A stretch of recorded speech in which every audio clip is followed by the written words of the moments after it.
नमस्कार, मैं श्रीमती वर्मा और आज हम आगे बढ़ते हैं इस पावन और दिव्य यात्रा में जैन धर्म के 24 तीर्थंकरों की जीवन कथा की ओर।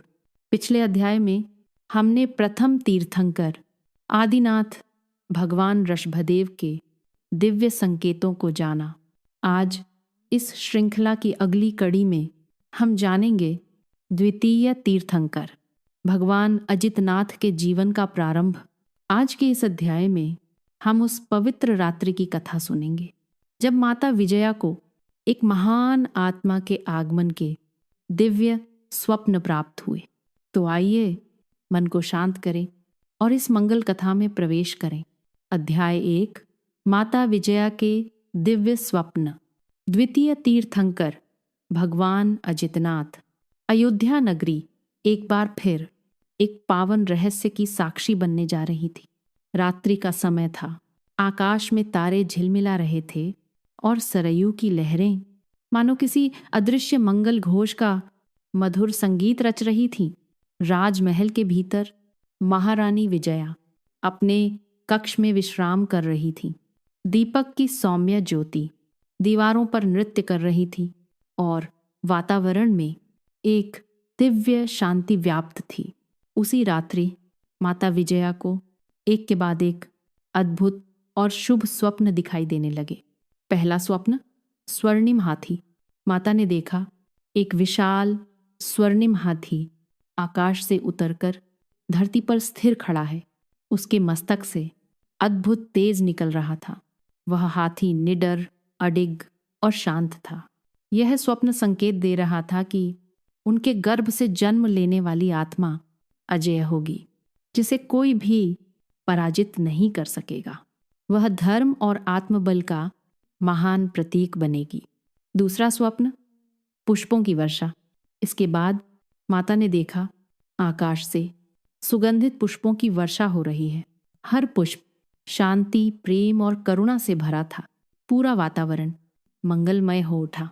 यह स्वप्न बताता था कि वह आत्मा संसार में प्रेम और अहिंसा की वर्षा करेगी।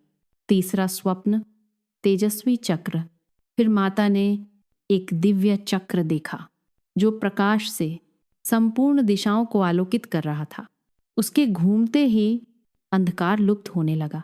यह संकेत था कि वह महान आत्मा अज्ञान को पराजित कर ज्ञान का प्रकाश फैलाएगी। अन्य शुभ दृश्य।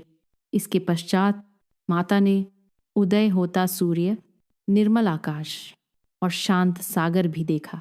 हर स्वप्न एक ही संदेश दे रहा था। एक अजेय आत्मा धरती पर अवतरित होने वाली है।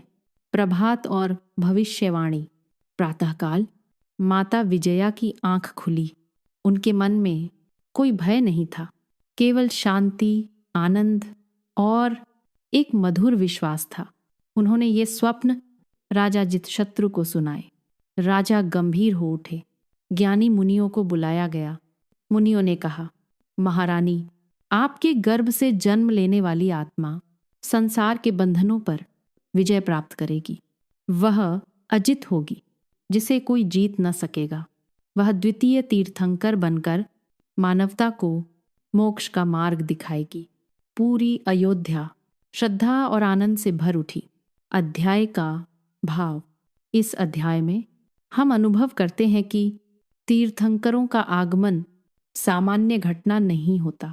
उनके आने से पूर्व प्रकृति स्वयं संकेत देने लगती है। स्वप्नों के माध्यम से, शांति के माध्यम से और हृदय की गहराइयों में उतरती अनुभूति के माध्यम से। और यहीं यह अध्याय समाप्त होता है। अगले अध्याय में हम देखेंगे जब यह दिव्य आत्मा भगवान अजितनाथ के रूप में जन्म लेती है और अयोध्या नगरी फिर एक बार आनंदोत्सव में डूब जाती है। उस पावन क्षण की कथा के लिए हमारे साथ बने रहिए। नमस्कार। अपनी भावना कमेंट में ज़रूर साझा करें। आपका एक लाइक हमारे लिए हौसला है और शेयर करना न भूलें। हमारे साथ इस सफ़र में बने रहें। चैनल को सब्सक्राइब ज़रूर करें। दिल से धन्यवाद।